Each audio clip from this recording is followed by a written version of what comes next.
Support comes from the Janice Hawkins Cultural Arts Park on the main campus of Troy University, featuring the International Arts Center, the Fred Nall Hollis Museum, and the Huabaoju Gallery. More information at troy.edu/artspark. From Troy Public Radio, this is the Newswrap from In Focus, and I'm Carolyn Hutchison. Todd Stacy, host of Alabama Public Television's Capital Journal, reports that Alabama students are making big gains in educational achievement. And the Wildcard is smeared all over the floor. Todd Stacy, welcome back to the Newswrap from Capital Journal. Good to be with you. Todd, what's the big news this week? I really want to highlight some really positive news for education in Alabama. You know, we've seen a lot of progress for education, especially in our lower grades. Pre-K is on fire. Fourth grade, when it comes to reading, when it comes to math, we've made a tremendous amount of progress.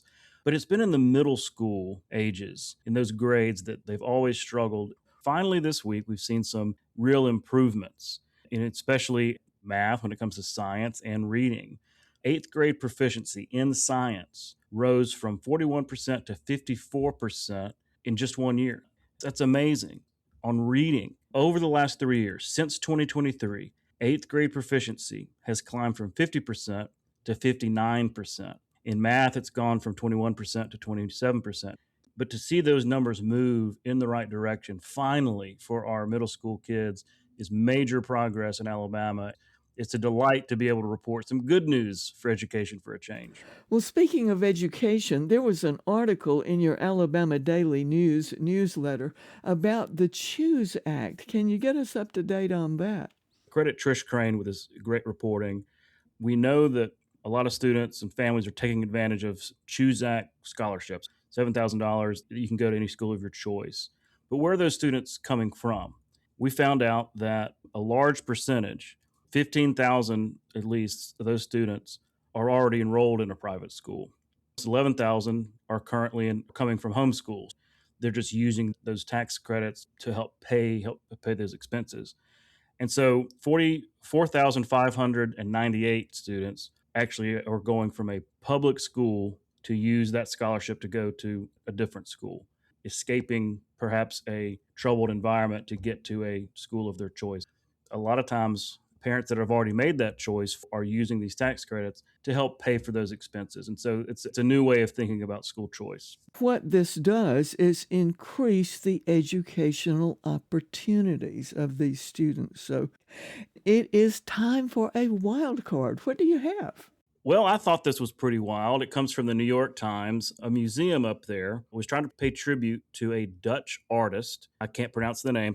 In this new exhibit to honor this Dutch artist, it involves spreading 800 pounds of peanut butter. And I just kept thinking, knowing how much my dog Toby loves peanut butter, you're just asking for some dogs to come and lick that whole thing up.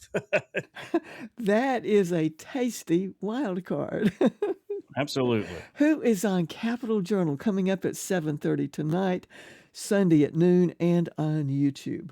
Got a big show. We're going to be talking with Mayor Stephen Reed. He'll talk about Jackson Hospital. He'll talk about the big bond issue he's put before the city council and talk about just the issue of crime and how he's dealing with crime in Montgomery.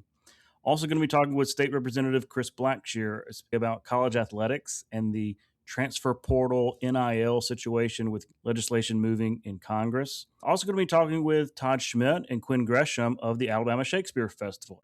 Beautiful, the Carole King musical has started, and so they're going to promote that show and also the whole new season at ASF, so I'm really looking forward to that. Todd, I want to thank you for the Newswrap today. Thank you. That was Todd Stacy, host of Alabama Public Television's Capital Journal. More information can be found at the website aptv.org. Thanks for joining us for the Newswrap from In Focus, which is a podcast wherever you get your podcasts. I'm Carolyn Hutchison, and this is listener-supported Troy Public Radio.